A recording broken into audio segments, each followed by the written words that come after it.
Anja's not going to be with us. We're recording this, and so one thing that I do is always hide myself because I have some biological fascination with To look at your own face. my own face and my own kind of like gestures and stuff. And in a recording, what it records is exactly what I see. Oh, so if I hid myself, can you see me? No. I can see you, yes. And it will show up in the recording, but you don't have to endure your own facial expressions. Okay, great. I'm going to hide myself. It's more fun just to see you three. Yes, that's what I think. How do you hide yourself? If you hover over your own image, there's two blue boxes. One says mute, and the other has 3 dots. Oh, yeah. And the 3 dots has a menu. Yeah. Yeah, I don't think I can take that because my face does such weird things. It gets kind of drifts. So I'd like to keep it in check. Well, I'm going to see. Because I'm not going to keep it in check. We'll see what happens. Yeah. I'm going to try that experiment. Because sometimes I'm like, you can tell I'm just doing something else, you know. And then how do you get it back? You click on somebody else's image, and you have the equivalent 3 dots. And one of the options is show myself. Okay. Show myself. Jeez.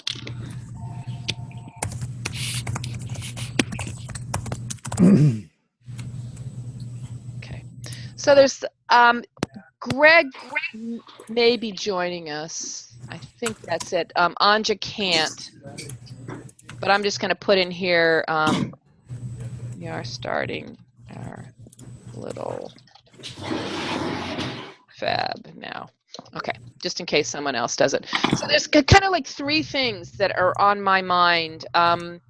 One is the follow-up of, you know, what happened between the last meeting and this meeting. And Anja had done an amazing what, so what, now what. And let's see.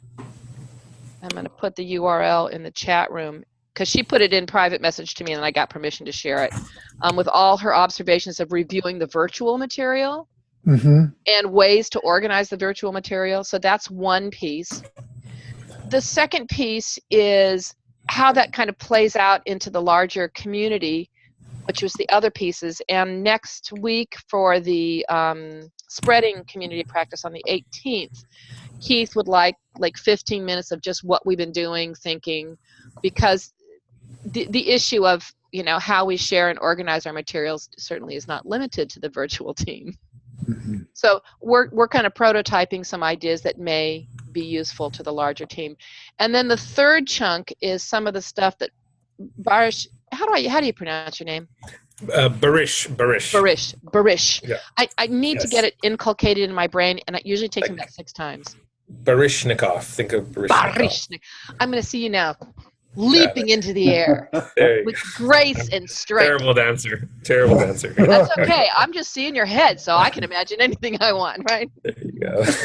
Dancing in your chair. It goes to some of the technological questions, and Barish has been, it's going to take me a while, but then it'll get in my brain.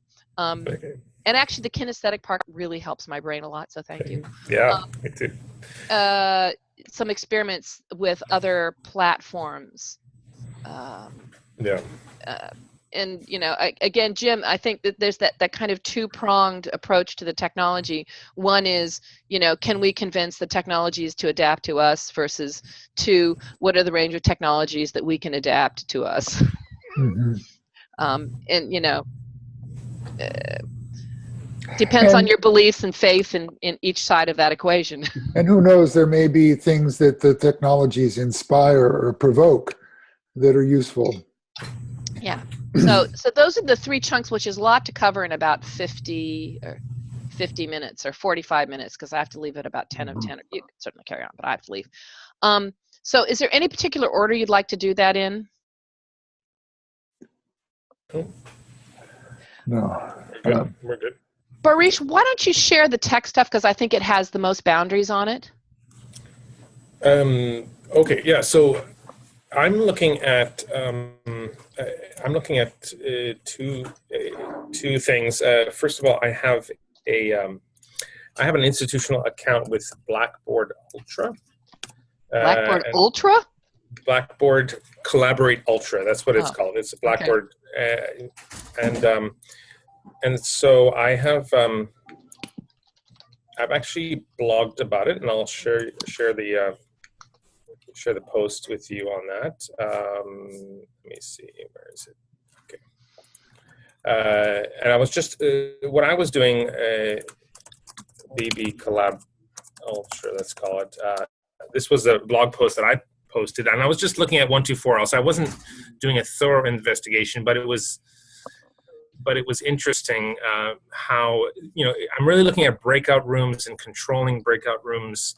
I happened to come across a Blackboard Collaborate Ultra rep from in Canada who I was just chatting with about, hey, is there any way to modify the settings on how to control breakout rooms? Because there are some settings. There's a randomize, the ability to sort of randomize groups of people. But I was looking, is it possible to assign, groups? But I thought it was really interesting when you're trying to go into the settings, when you're trying to do 1240 all.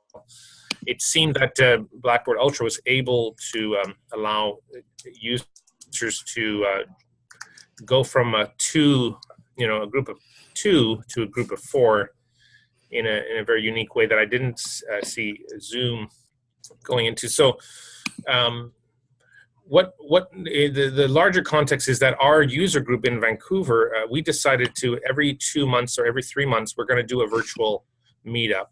And then part of our virtual meetup is exploring different platforms and, using the ones that are available to us, leveraging the institutions we work at who have special, access to these platforms. And so I just happened on two of them. Blackboard Ultra is one of them. I'll continue to explore that, and I'll blog about it at that website. But also Shindig is the next one.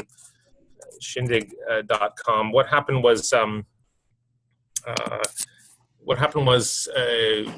someone at UBC at the university I work at, they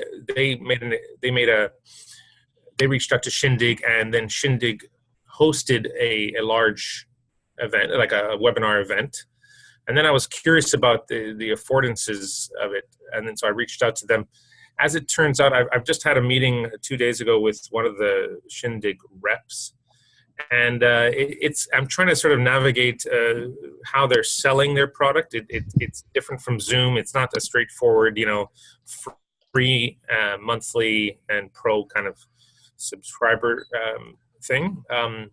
I literally just got one more email from him, so I can forward that to you. It seems like they want to sort of customize their payment based on the event. They're looking at big events, aren't they? Yeah. I'll just, I'll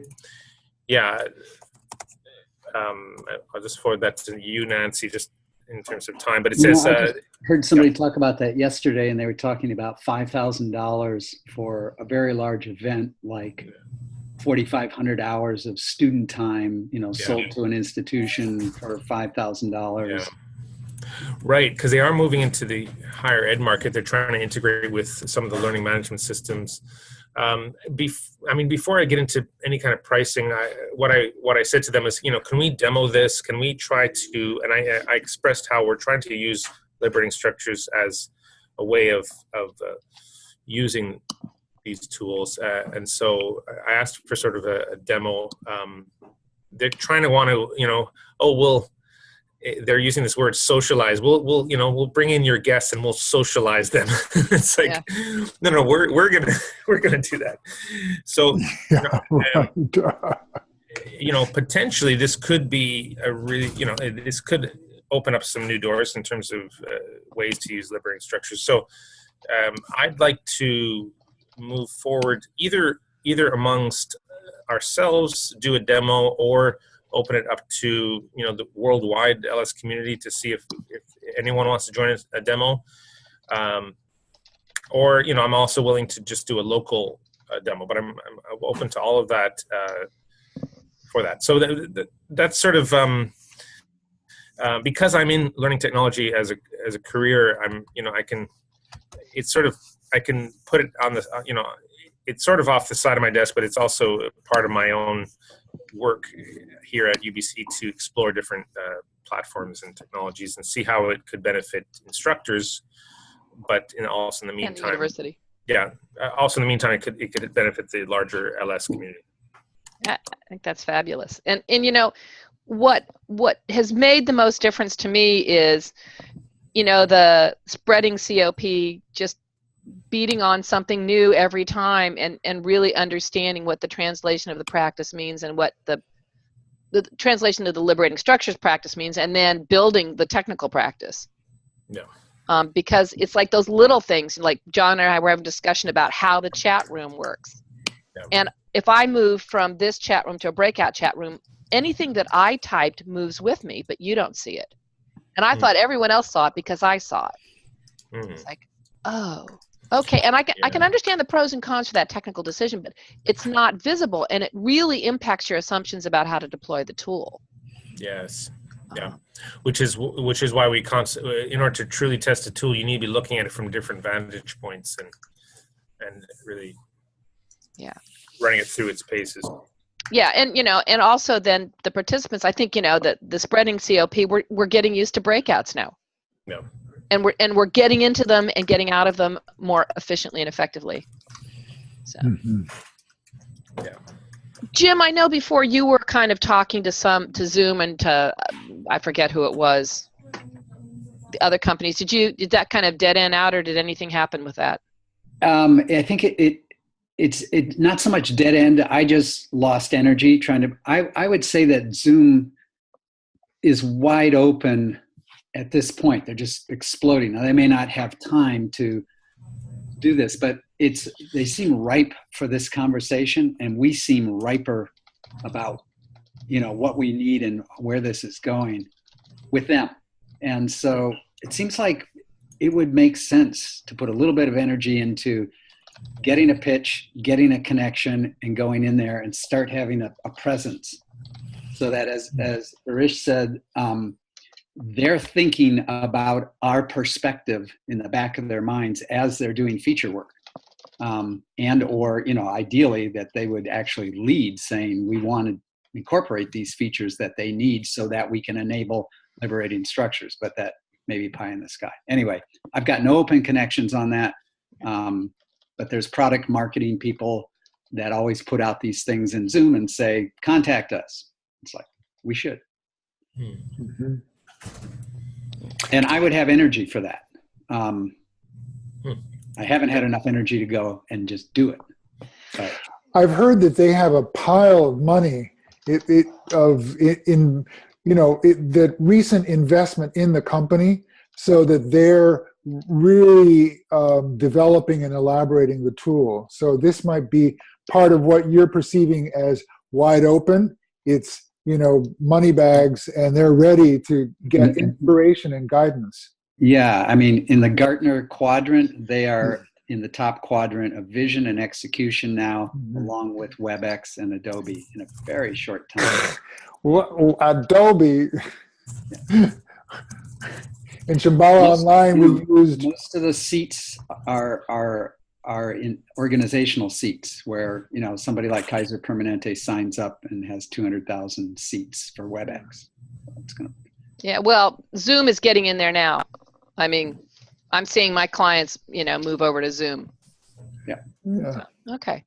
So there's, if anybody wants to stimulate, I think there's people in the larger community beyond the four of us here who might be open to that invitation. So, I don't know if, and it'll get buried in our little virtual channel. It also has to have legs outside of our channel, and not everybody goes to Slack. So, Oh, yeah. It's ripe for a virtual liberating structures meeting to attract people that are interested in moving that forward and figuring out what we do. Barish, maybe Shindig would be interested in a virtual event that's about moving liberating structures virtually, but they'd have to be also comfortable that if other tools were mentioned in the same breath. Yeah. Well, certainly, I think he's okay doing a one-time demo for sure, to provide us, and then with just a disclaimer that hey, you don't need to show us the platform. We're going to use the platform, and we're going to explore it ourselves. You can be there if you want, but well, be there and help us see things we might not be sure. able to see. Yeah. Yeah, and then also be able to tell them, if we ask them to set up specific either breakout rooms or whatever, and it might be a short meeting because we might figure out, oh, actually, it's not capable of doing. Well, that's true. We wouldn't want to put all of our apples in the basket and then have a horrible meeting. Yeah. Have we got a list of our features? I mean, we've done this a couple of times, but it would be great to have a one-pager that we can all use going, just heard of a new person, let's take our hit list, have that conversation. So this gets us into our second topic, which is the organization of the materials we have. And yes, we do, Jim, we have more than one, right, and not all consistently kept up to date. So I want to put the URL from Anja's comments, because, and I think it's worth just taking a second to read through her what, so what, now what. And I apologize, I didn't clean it all up with a macro. Can we just clean it up as we go? Yeah, we don't need my going, ooh, thank you, or Anja's smooth notifications and stuff like that. So, yeah, I was just adding Blackboard Ultra and Shindig to it, but I know that Jim had created a doc as well, right? Yeah, there's a whole bunch of docs, and right, so that's the other thing I want to show you. I'm going to put these two URLs in here. So she pulled this virtual stuff out of the spreadsheet that John did. And so there's two, and sometimes I'm getting, this is the one I'm going to put in next is the one that Anja's been working on actively. And then she has, and so what's really lovely is she's listed the contents, who started it, and some notes on the right. Okay. All right, yes. Okay. And then she did a kind of a what, so what, now what on it. And it was really interesting because,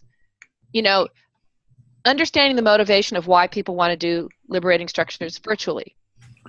Yeah. That informs that could inform the way we organize the information. And then, so oh, and she totally immediately wanted to organize the virtual stuff out of that overall spreadsheet that you created, John. So, yeah, that's great. And then immediately when she started trying to do things, the access permissions across that folder are all over the place. Oh, I can work on that.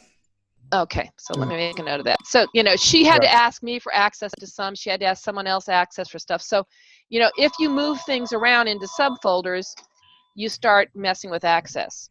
Oh, yeah. So I wonder whether I have access to everything. Yeah.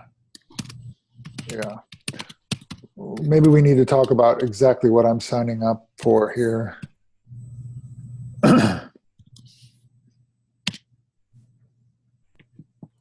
Anja's 3 W's is the first one at 9:18, the first URL at 9:18 in the chat.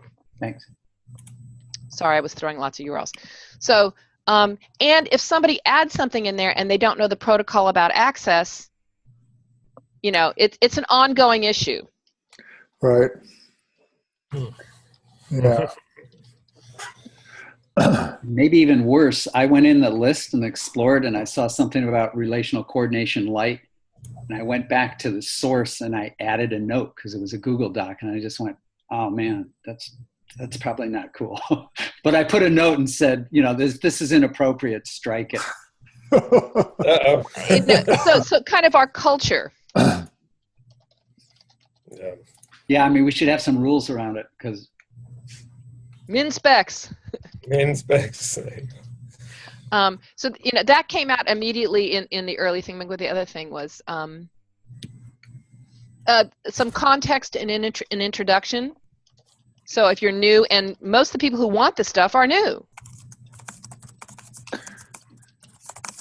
So, and that could be a place that carries the min specs too. Is like, this is a constant workspace. It isn't a Bible that's published unto some kind of, it is this always ebbing and flowing learning space and sharing space. Do you have a min spec around this yet? Like No. for example, that there be a steward for each of these source documents. As opposed to somebody just put it up there. Yeah. I think these are things that I would like to bring up to the Spreading COP next week, saying, we've grown far enough now. We have an opportunity, and we don't want to blow it by overstructuring it so no one does anything, and we don't want to make it useless by understructuring it, which is a classic wicked question, right? Then that goes down into the actual document level. So there's a bunch of us who put up strings. We share a string. Well, can I use that string? Can I change your string? In the document, you mean? Yeah. So, and I can imagine a million things. I'm open and flexible about that stuff, and other people would freak them out. Right. Or you go in there and the document's been completely erased. Well, yeah. By accident, you just go in there. But there's version histories in the Google Docs, so if there was a steward, the steward could bring it back. Or if people know, they could do it themselves. Or like, I also thought there's like a glossary, because certain people use certain terminology that isn't widespread across the world or widespread across even the LS community.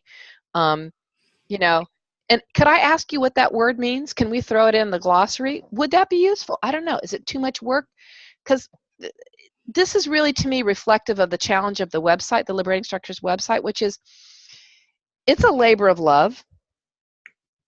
It is amazing, but it doesn't accommodate evolution and addition. And so the more things are just kind of stuck in via newsletters, they aren't findable. They aren't accessible. Things like our COP meeting notes, because not everybody can make every community a practice. Yeah. Those things just don't fit into the web structure that currently exists. Should you try and fix that web structure? Should it be done alongside or separate? I mean, it's getting to that point. And I know Keith last summer he says, Nancy, maybe we need to buy some of somebody's time and just do this. But even that, the energy to do that, and the kind of controlling and letting go that naturally happens with that, the energy hasn't showed up yet.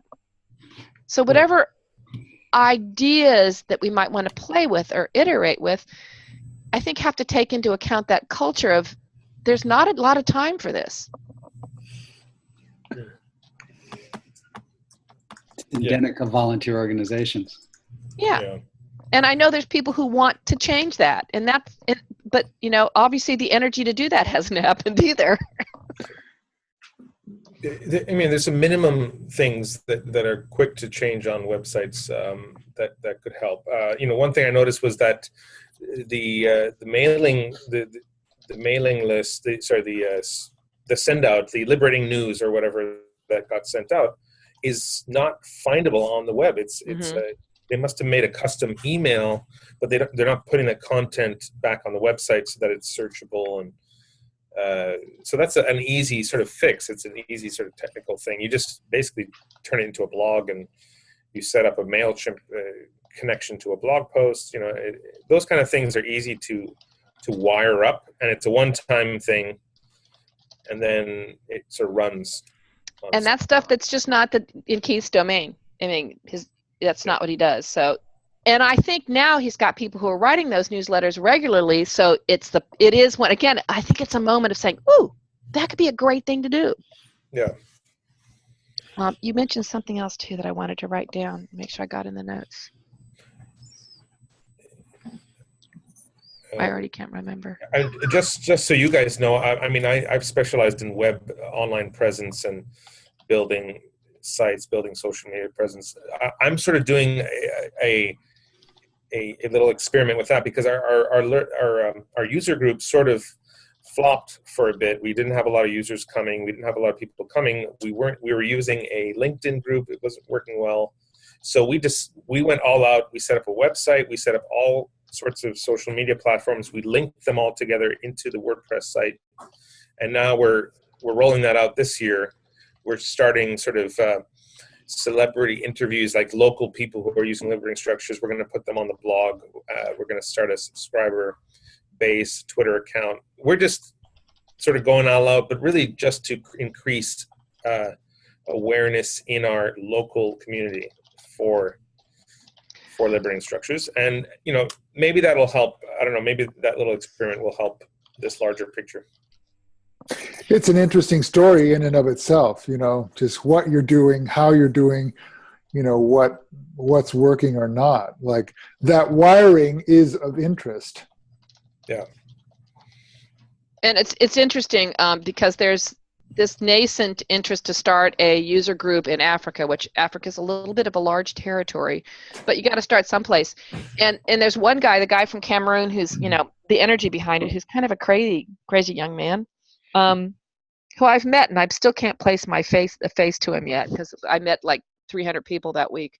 But oh, hold on, and there's Keith asking me, is a good time to chat on the phone about Africa? That's really weird. That's weird. You're watching this. Woo, woo, woo, woo.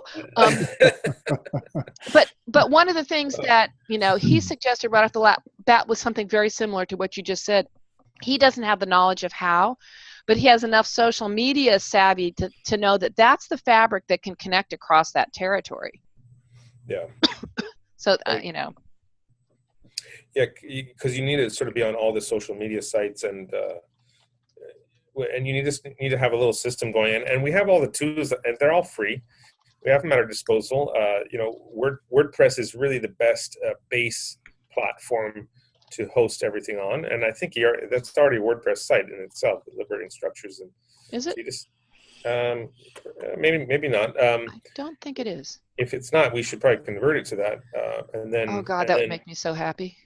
Yeah, and then through the blog posts, you connect. There's a way to synchronize. Every time someone makes a blog post, it gets sent out to the Facebook page, to the Twitter account, to any social media account you want, and it's all automated, right? It just, and then it also pushes an email to all. You know, use Mailchimp or something, and it posts it to all subscribers. You know, so.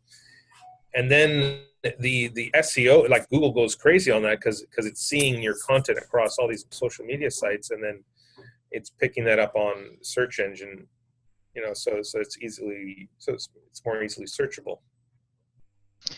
So I think this is fabulous, and it gives, you know, I don't know who else is going to be at the Spreading COP next week on Thursday, 7 a.m. I will be. What do you mean by that? I mean, there'll be the usual 30, right?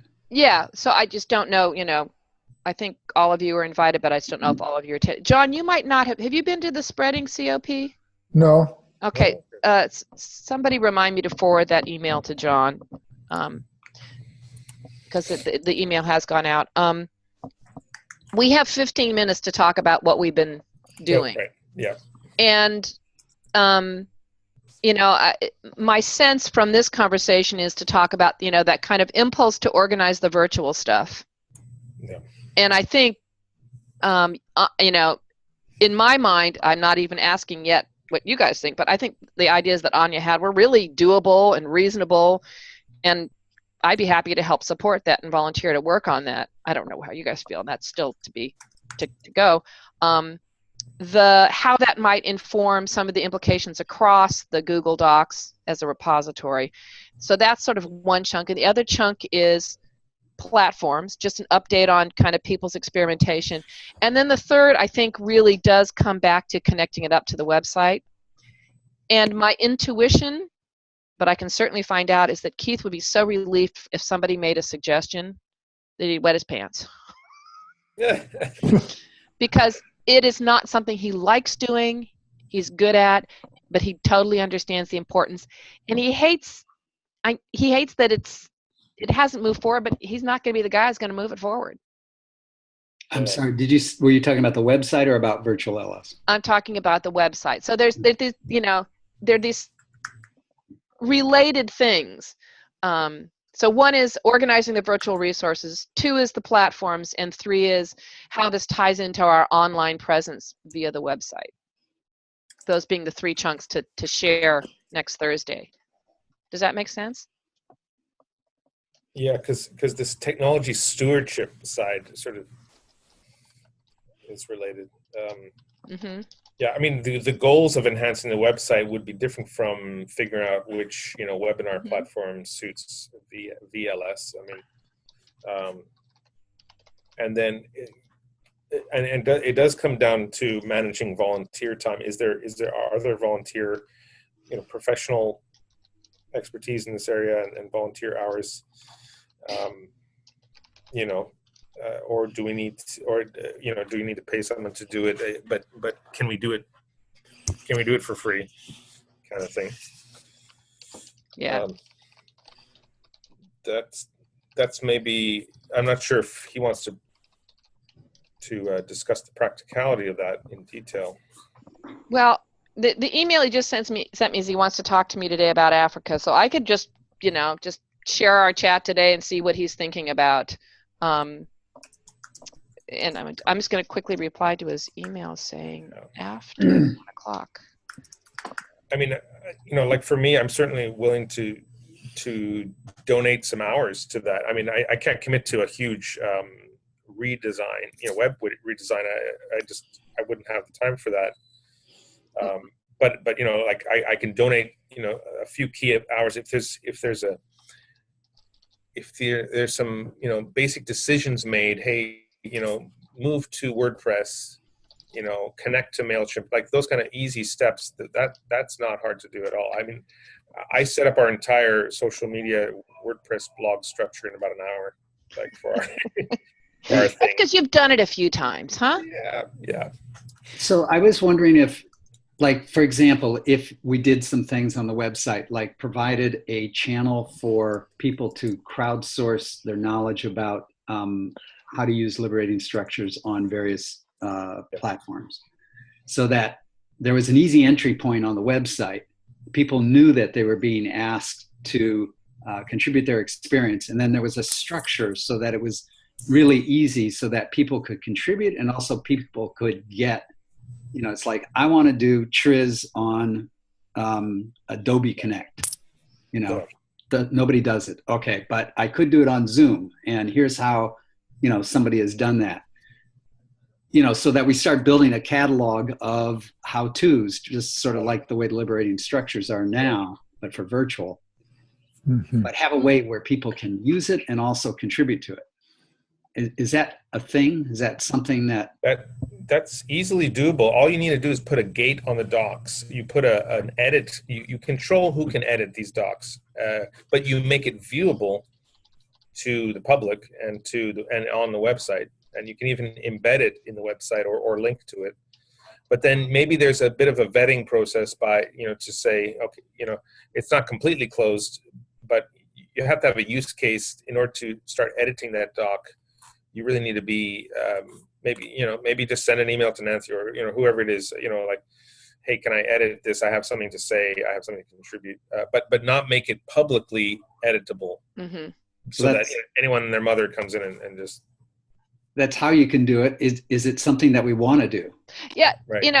I think that's a really fun question. Hi, Nancy. I'm waving at John's wife.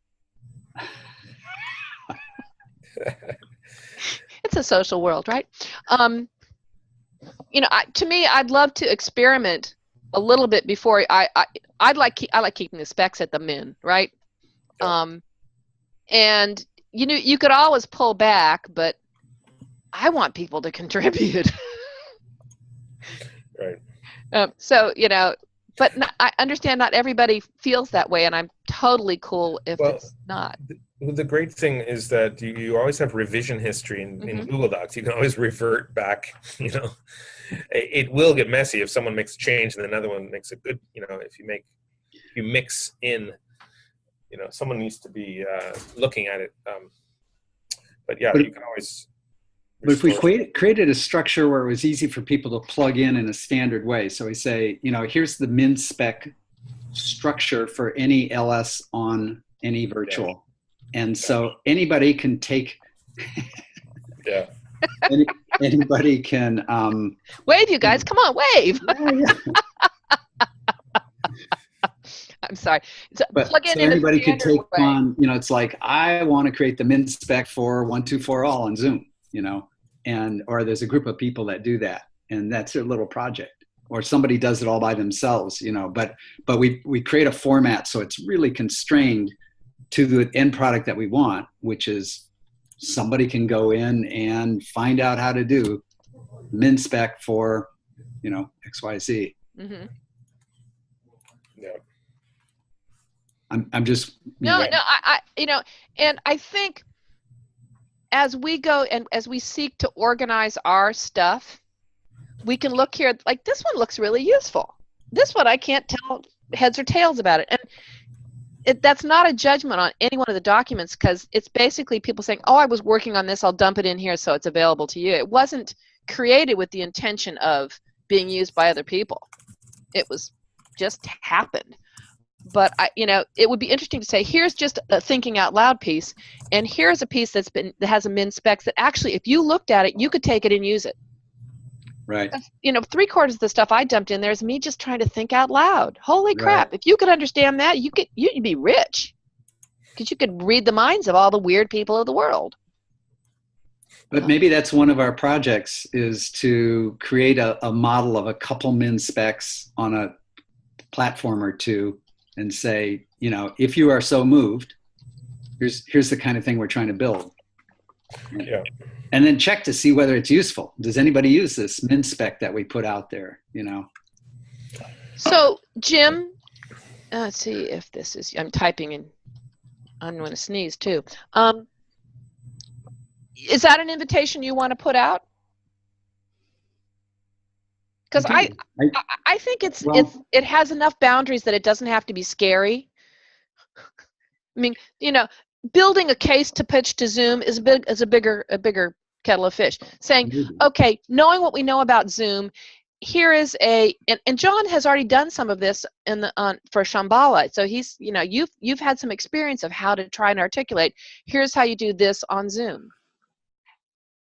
And just use those as some prototypes, and then maybe have a shift and share online with the authors of those documents, and see if we could improve them or get feedback on them, and then try using them. So would the invitation be, anybody want to hunker down together to build a min spec for a particular LS on a particular platform? Yeah. Seems good. There's got to be a couple of people that want to. I think so. And my guess is we're going to be asked at some point to write a newsletter edition on virtual stuff that would help get that word out. So maybe.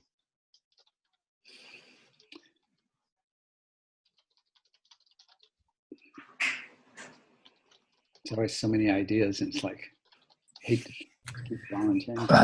Well, I will talk to Keith today about the website, and I'll ask him what it's on, and just mention our conversation today, because we haven't had this conversation since last August, and I don't know where he's thinking on it.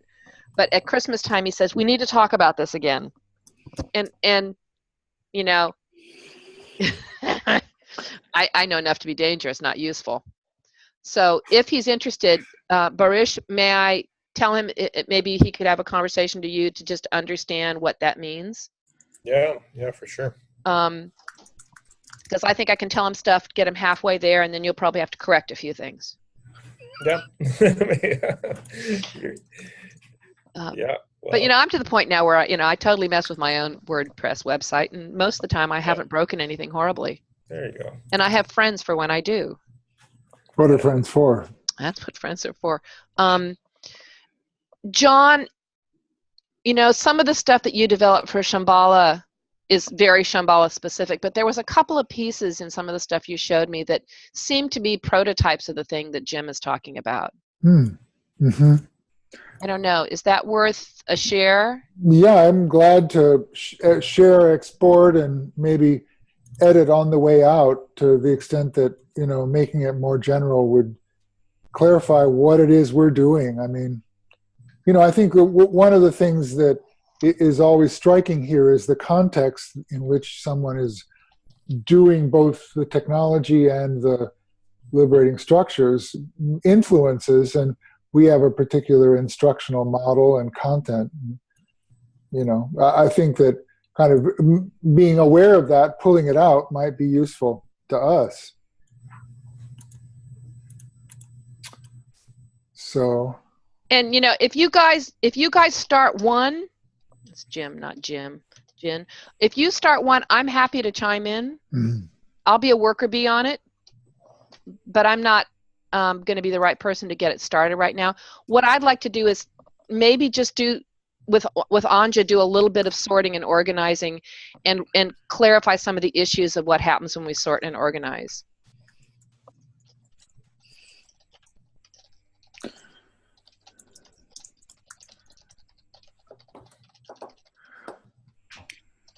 Yeah, I would be willing to see if we can get a group of people that want to build one min spec. Let's start there. Okay. And I would also be willing to, fire up that conversation about anybody interested in wanting to go to figure out how we can connect with Zoom on feature changes. I just want to get us on the map. It just kills me because they're exploding, as John said. No, I think you're right. You see them doing stuff, and it's like they should be doing some basic stuff for us. Put a tiny breakout. This virtual conversation has been pretty limited to a small group in the wider community, and I think there's an issue of sending a probe out somehow more widely, because I think you'd find people interested, but I don't know that we know who they are. Well, there's another thing, waiting, low-hanging fruit, waiting. And Barish has talked about this, or Denise has talked about this, I've talked about this, is to have a virtual online community of practice that's global. Mm-hmm. Barish has been, if I understand, you've been keeping it close to your Vancouver people, not really wanting to go outside of that. Denise wanted to open it up and nobody showed up. I've wanted to do it, but I'm just doing it in my local group because I can't get enough energy for face-to-face. But boy, if somebody really stood up and said, every Thursday we're doing, or every other Thursday, whatever, we're doing virtual global practice and play with liberating structures over whatever. With the community being as large as it is, you're going to get 20, 30 people, I would guess. Wow. There's a learning community that could be built there very easily. Yeah, I agree. And I'm noting my inner voice. One of me says, oh yeah, no. Oh yeah, no. And I'm not quite sure why. That's the same voice that goes on in my head. Yeah. We're in sync there. I mean, there's two practicals, which is probably a rotating facilitator system so that people don't get burnt out leading it. And then the other thing is, what do we talk about? Are we just trying to explore ways of using technology to do liberating structures, or are we actually trying to achieve another purpose, via the liberating structures, or do we just, pick random topics and then, simply for the purpose of seeing how interaction works?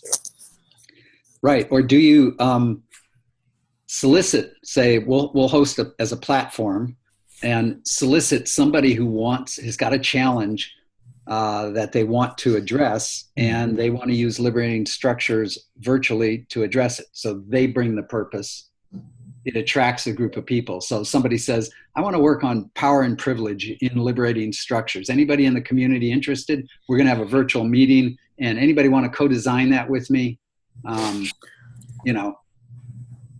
So, again, this goes back to like, okay, if we think there is 11 months left in 2018, and at the conservative side, let's schedule 4 over the course of the year.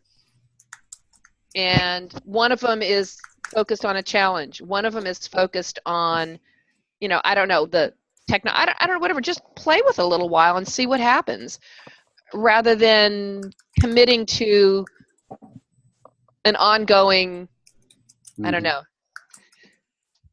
This is me tiptoeing into the thing that says yes, no. Right. If there's energy, this is the slippery slope. Yeah, because and this is the stage of growth that the liberating structures community is, from my perception. There's still a lot of looking to the center for leadership.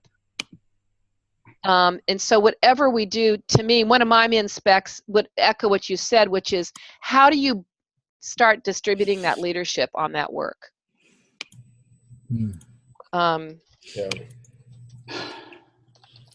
Yeah. And that's good. It's good for all of us. It's good for the community. It's good for individuals. But it does take a particular kind of stewarding still. And technology probably has to play a crucial role in that spread of leadership. Yeah. And I think you bring up a really good question, Nancy, in general about the stages of the community.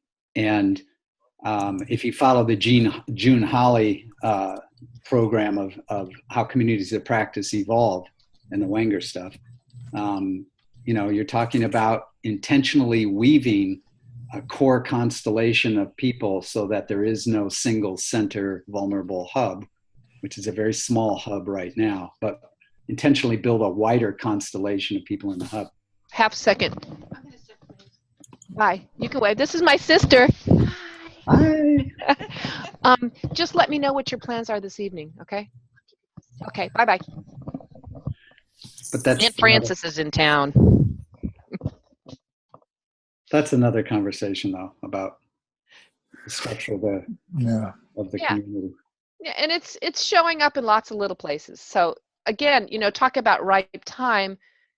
I feel more energy for this work that you guys are talking about with us, that we're talking about together today, than I have before. And in this little conversation, I think it's telling me why I think it's important. It's not because I have a focus on virtual anymore. I used to have a very strong focus on virtual. I think it's more about the community, the focus on where the community is and what it wants. That's much more interesting to me personally, even though I have enough tech dweebishness in me to enjoy that as well. Yeah. I notice we have about a minute before your self-imposed deadline, Nancy. Yep, so that I get ready for the next one. It's like an airport today. One lands, another one comes, and they're all completely different, so I have to go. But this has been really helpful for me. And I'm really sorry Anja couldn't make it, because I think, and I'm glad you recorded it, John, because she may actually watch it. Yeah. So I'll post the link I'll post it on YouTube as a private thing, unless you think it otherwise, and put that in the Slack channel. Okay. I have no shame. I mean, probably this is a good reason I'm not looking at myself, because then I go like, oh crap, I don't want anybody to see that, but I don't care. You look great, Nancy. Thanks, Jim. I keep on wondering about the different colored light bulbs in your chandelier, Jim. Yeah, that's Susan. We've got Christmas lights all over the house. Oh, nice. It's party time here in Berkeley all the time. It sounded like you've been partying, so I bow down because I'm losing my ability to play and party. So maybe you have to come give me lessons. Okay, thank you. Thank God. Thank you. This was good. I just have to notice that we didn't use any liberating structures again. I really have a question about that at some other point, just to talk about that. Is we never seem to, and is that because we're 4 people and we can share the time equitably or whatever, or are we missing something? Or is this a liberating structure, of some sort, to kind of have a conversation that's open-ended? As the outsider newbie, that would be my question. Yeah. What's wrong with a conversation? Yeah. I'm going to leave it on that. Yeah. Thanks all. Okay. Thanks. Okay. Bye, See you everyone. all around. Bye.